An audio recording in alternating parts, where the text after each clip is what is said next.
सूर्य उगवला की कळतं पूर्व दिशा आहे. बरोबर समोरच्या बाजूला पाहिलं की पश्चिम दिशा. सूर्याकडे तोंड करून उभं राहिलं की डाव्या बाजूला उत्तर आणि उजवीकडे दक्षिण दिशा.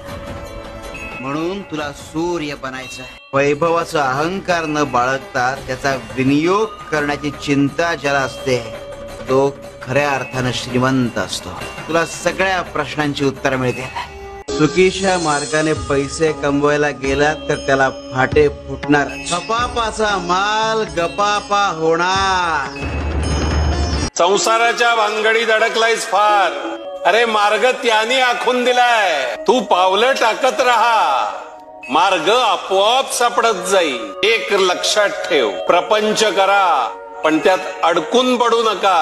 आम्ही तुम्हाला सद्बुद्धी देऊच.